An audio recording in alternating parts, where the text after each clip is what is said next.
Happy Wednesday, everybody. Welcome to episode number 19 of the Courage Pays Better Than Fear podcast. I am one of your hosts, Jeremy Ritz, alongside Special Eddie. And we are so excited to be back with all of you here today. Took a little bit of time off. It's been busy. Yeah. In a good way. Yeah, a couple new ventures going on, especially, some of the stuff you're doing with Replace Your Dollar. So both been kind of busy. I know some of you probably seen I was in Mexico for 6 days, so yes, that counts as being busy. Especially when you have properties in Mexico or a property in Mexico you got to go check on. So that counted as a business trip, right? That's why you want to have real estate at the locations that you love going. So it's a tax write-off every time. Something about that. I remember Michael Lush telling me when we were down in Nashville last July, he said, nobody takes more vacations than Edmund Fontana. And good for him, right? Good for him that you're able to go and have that freedom to be able to travel when you want. And today we are going to talk about, we were having this conversation today, about the Matrix, yeah, man. about the Matrix. Yeah. On our own time. On our own time. In the gym this morning, right? So we stopped using Jeremy's garage and hired a trainer that's taken us down a different pathway of how we're used to working out. It's very different, but it's, see progress with it. And it's something different. It's out of both of our comfort zones. And no, we're not doing yoga or something like that, so no smart comments. But ain't nothing wrong with yoga. No, yeah. But as we were walking out, we're thinking about just like, we're talking about our kids and like what we want our kids to do as they get older. And then we just started talking about like the Matrix. Like, is it the red pill or the blue pill, right? Like, the society is it's just geared to get people to think that you have to do the middle class American thing, and anything above and beyond that is you're looked at as crazy. Yeah, like taking a risk taker and all that. And yeah, and I mean, how many people out there? How many of you have HELOCs? I'm sure the majority of you do. And you could probably relate to this. When you tell somebody about a HELOC, they look at you like you have three heads. It's the same thing when I tell people that I trade the stock market. Oh my God, the market's terrible. You're probably losing all kind of money. It's a shift. You're not, and we're going to get into it. We don't want to give it all away here, but that change in mindset has been so freeing for me. Mm-hmm. And it's like now when I look at my life and I think about the future of my children, it's completely different from how I looked at what I wanted them to do last year. Yeah, I don't care about college because now if they want to go, great. I'm all supportive of that, and I'm all about learning. Don't get me wrong. But in terms of making money and financial freedom, wealth, and college isn't the ticket. No, and your life, right? Like your quality of life. We're not put on this planet to just be mediocre, right? We're not. And some people need to find that purpose in their life. And there's many ways of going about doing that. But before we go any further, we have the Furious 3. Yes, we do. I think I'm up. You are up. And this should be interesting because I got you pretty good last time. You did. Thank you so much. Yeah. But I'm going to take the high road here. Mm-hmm. Okay. What is... Oh man, no, I'm like drawing a blank. I'm like having a you moment. Good, because I don't like these questions I'm having anyway. a you moment. What's been your favorite episode of Courage Pays Better Than Fear so far? You think I remember all 19 episodes? Yeah, you better. Oh man. I would say our first one, because it just started something new for us to do, and we were doing it. This is just fun for us at this point. Like, we're just doing this to, one, help people. There's no monetary value to any of this. This is just kind of get the word out there and to really just start something different that we want to do. Like Joe Rogan, I believe, like he started his podcast, is absolutely killing it. Obviously, everyone knows that. But he started it out of fun, right? Like, I want to freaking interview people and do a podcast. And now, like, he has some amazing episodes. So, don't know where it's going to go. Don't care if we have people that think it's stupid. And I know we have people that think it's awesome. So, we're going to keep doing it. There we go. And see what happens. I love it. I love it. Here's the next one. Who would win in a fight? Bill Gates, Steve Jobs, or Elon Musk? Elon would crush him. Elon he's a different dude, man. Like he almost He's an alien. Yeah, I mean that's what Joe Rogan said. He's an alien. He's just different, and that's okay, right? Like the dude is freaking brilliant. I was listening to his story the other day. How he started with his businesses and how he sold one and got involved in another one, sold that one, and now is involved in SpaceX, and it's obviously worth in the trillions, and he owns a percentage of that. I mean, this guy is, that's what it's all about.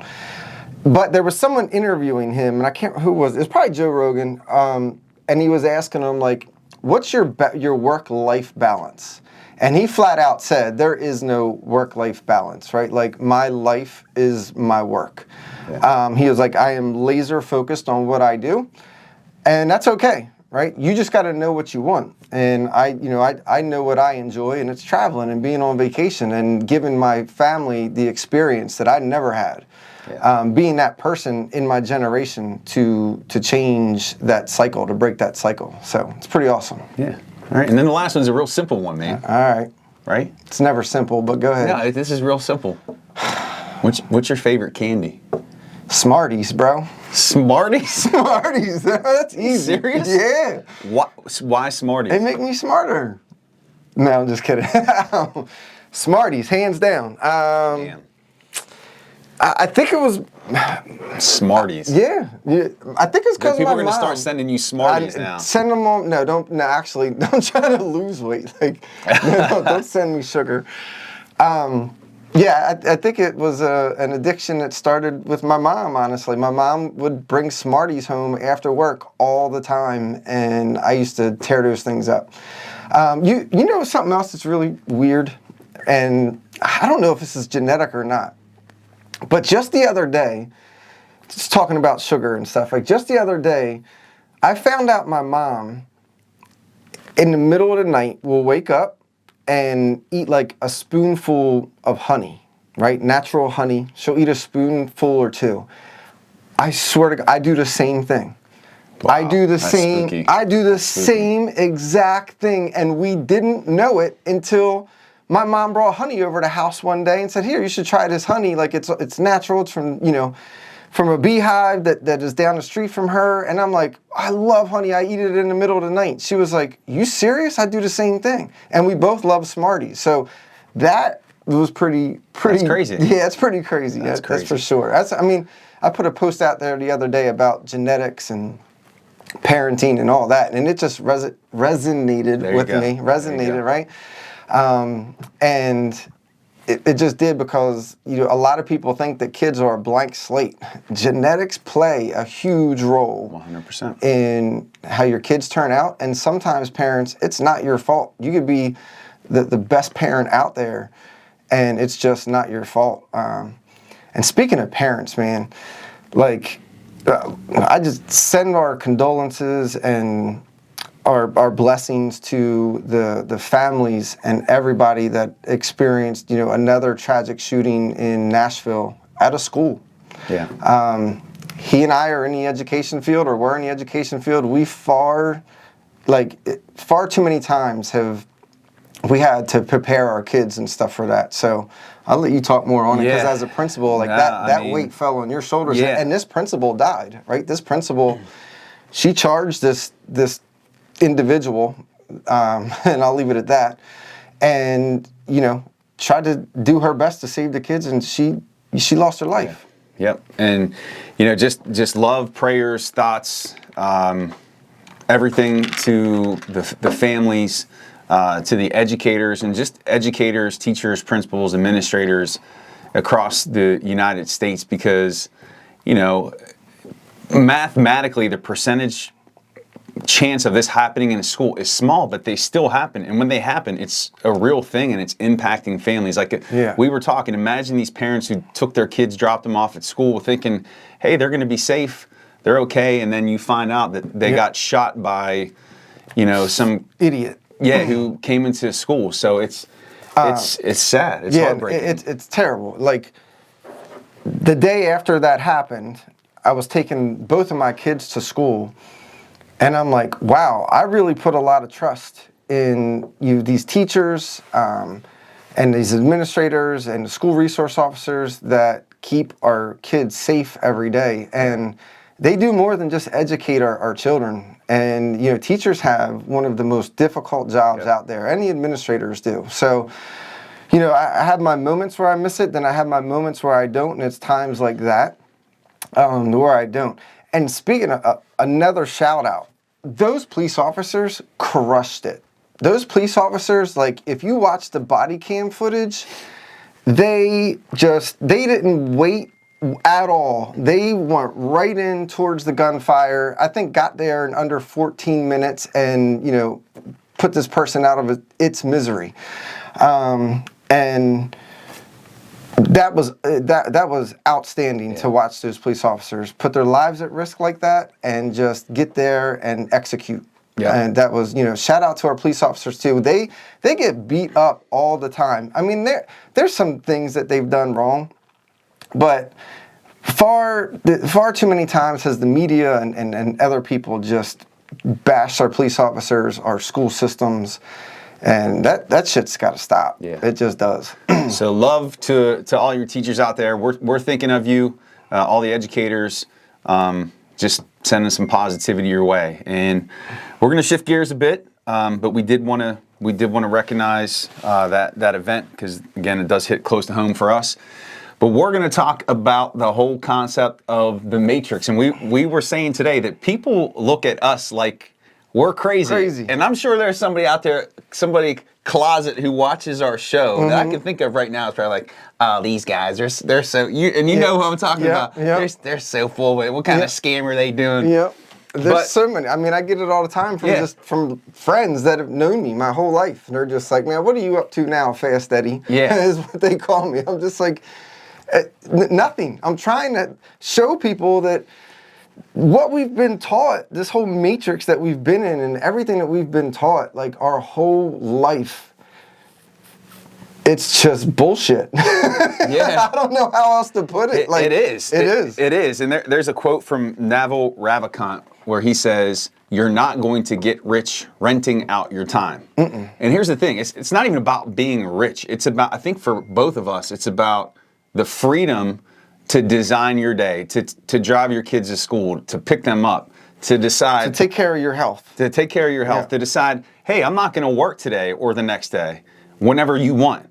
And here's the thing, is that is available to everybody, but a lot of people believe that the only way you can achieve that is by getting a high-paying job that continue to move up the ladder in whatever business that you're in. And I know I fell prey to that.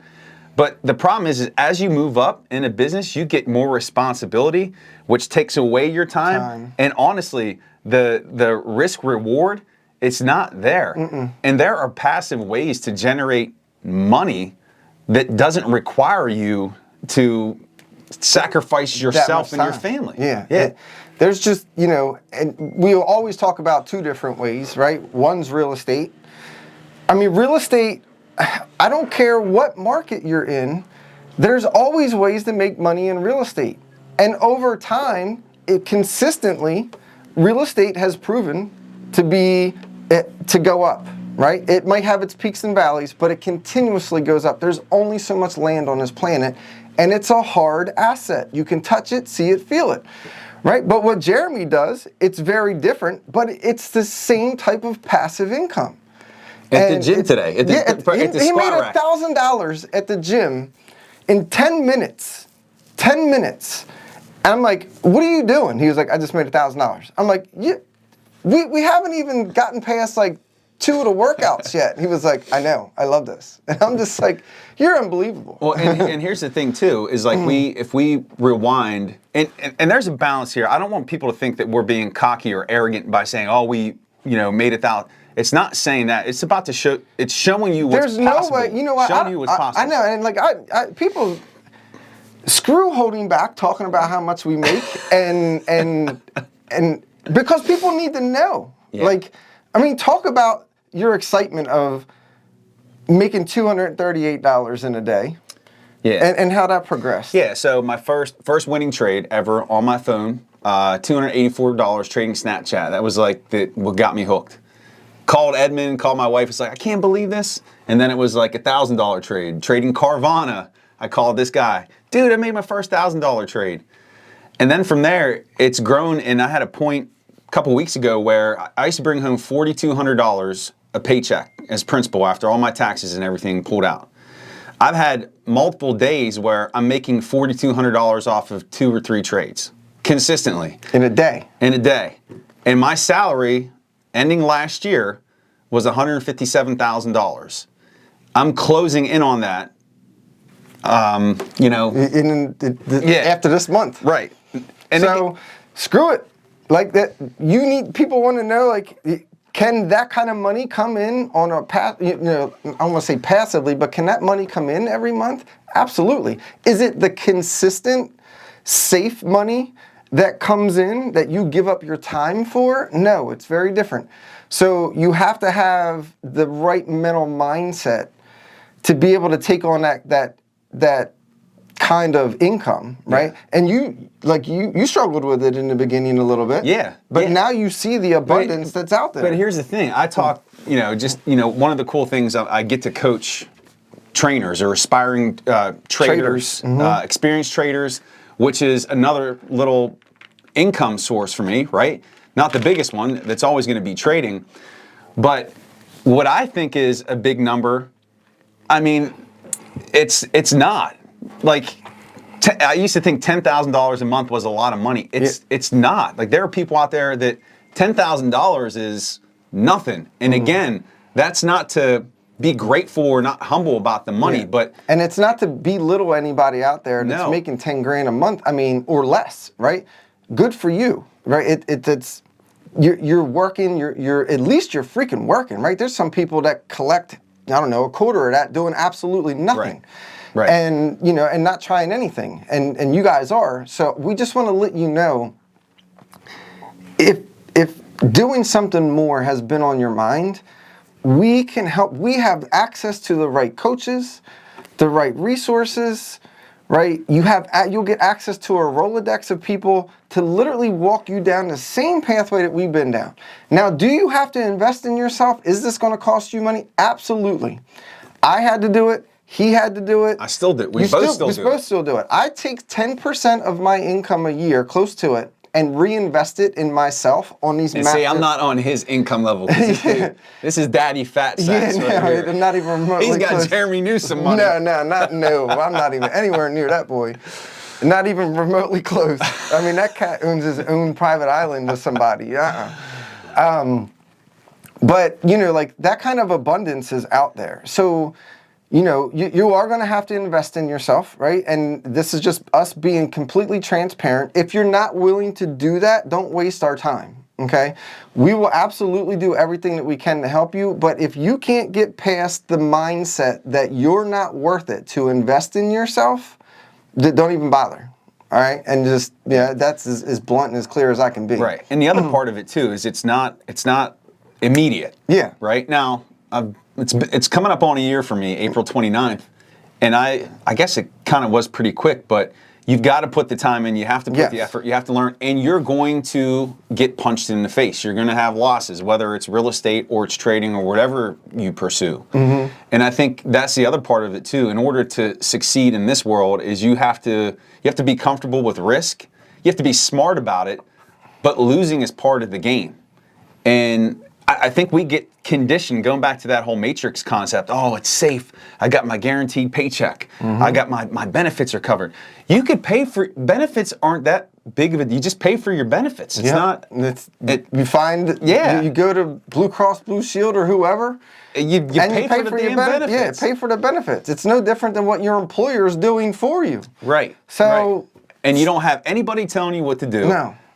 And I stole your term the other day. So I was talking with one of my school friends, an administrator, and I was getting in contact with the district office because I needed my W-2 for taxes. And he's like, "What are you trying to get a job?" I was like, "Dude, I'm unemployable as hell. I can't. There's no way. There is no way I couldn't do it." No, I mean, if I had to go back, it would be the education field because it's just what I, enjoy doing.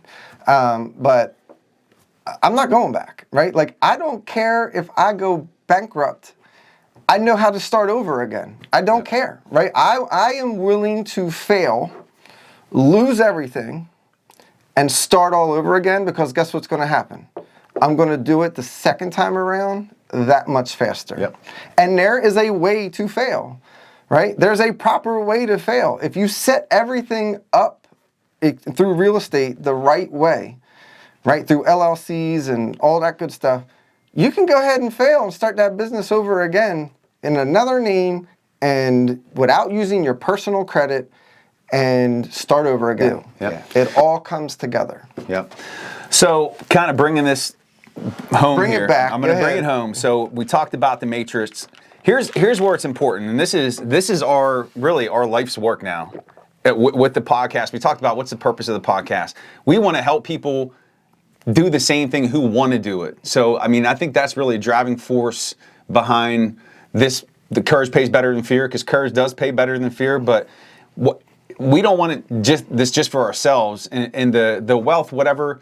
That's great, but we want to use that to help people. Mm-hmm. We want to help people discover this for themselves, because at the end of the day, if you're making money and just using it for yourself, that's not a life. Yeah. We want to help others, because that's what it's about. And I know, shout out to the clients, Jake, Brenda, Les, Josiah. I mean, I can go on here, on and on and on, but just the work that you guys are putting in, Sean, Sam, and just seeing the light bulb come on for these guys, learning how to trade. I mean, that's what it's about. It is. And to have these guys have similar stories to share about how they left it all behind. Yeah. I mean, that's what it's about. Watch, these students that we're teaching, right, through real estate. I mean, I've already done it with TJ and a few other people, right? These students that we're bringing on are going to be working with us at some point. Yep. Are going to be teaching you at some point, okay? I guarantee you. And these are people, real people, that have walked away from W-2 jobs just like we did, and they're going to good W-2 jobs. They're going to be, I mean, Boeing, yeah, right? One guy's like, I'm out. So good for him, right? And they're going to help the cause. And the cause is to help you realize that everything that you've been taught is a lie, right? Everything you've been taught is a lie. And there's a better way to get things done. I promise you. But wait, you're the crazy one. You're crazy. Yeah, I'm the crazy one. Yeah, I'm the one. Because that's how it gets flipped. Yeah. We're the crazy ones. Yeah, and that is how it gets flipped. So, you know what? Keep flipping, because I got something I'm going to flip back. I'm not going to do it on here. Anyway, we appreciate you. We hope you guys enjoyed this conversation here today. And just real quickly, want to put this on your radar. How to be a quitter. How to be a quitter. It's going to be our webinar that's going to be coming up in May. We'll get that day out to you soon. Stay tuned for the details. But we're going to talk through the path that we went through to end up where we are today, which it's continually getting better. But again, in alignment with our vision to help people and share this. Sign up, How to Be a Quitter. That's coming in May. And we're going to have people that we've helped on there just give their own testimony on how this has worked. So you can see, again, we're out here helping real people. This all started, I'm telling you, this all started with Replace Your Mortgage and Michael Lush and, my buddy John Barbato that introduced me to them. And it was a trickle-down effect. And I got involved. I opened up my mind and was just like, okay, I'm gonna keep an open mind. And now I'm able to give back. Now he's able to give back. You gotta give back. All right. But How to Be a Quitter. How to Be a Quitter. Yep. That's May webinar. Yep. And we'll be ready for that. Coming back from the British Virgin Islands, and we'll have some stuff for you guys from that. Looking forward to that conference. We have a mastermind trip coming up. Going to Tortola. Yep. British Virgin Islands, doing a mastermind trip out there. Going to go learn some, hopefully a bunch of stuff that we can bring back. It's about having an abundance mindset. And, my boy Jeremy Newsom wrote this book, Money Does Grow on Trees. And you're always told, you think money grows on trees? It don't grow on trees. It actually does. Yes, it does. Because what's money made out of? Paper. Anyway, check out Replace Your Employer. We have it linked in the show notes. Any updates there? Yeah. So we have a boot camp coming up in May as well. I believe it's right after yours. Yep. Our boot camp for Replace Your Dollar, second one, 2.0, is the second week of May. So we got we got a Replace Your Dollar webinar, Replace Your Employer, and then the How to Be a Quitter webinar. So May is a busy month for us. Very excited about that. But we're going to be able to take June, July off. That's right. That's right. Well, everybody, that's going to do it for episode number 19 of the Courage Pays Better Than Fear podcast. Please leave us a comment below, like, subscribe, share with your family and friends. Oh, I forgot. I took away your smash. Smash the subscribe. Smash. Anyway, whoa. Sorry. I think we're crossing the line there. No, I'm leaving that in. Anyway, that's going to do it for this episode. We'll see you back here for episode number 20 because courage pays better than fear. Have a great day, everyone. All right, good stuff.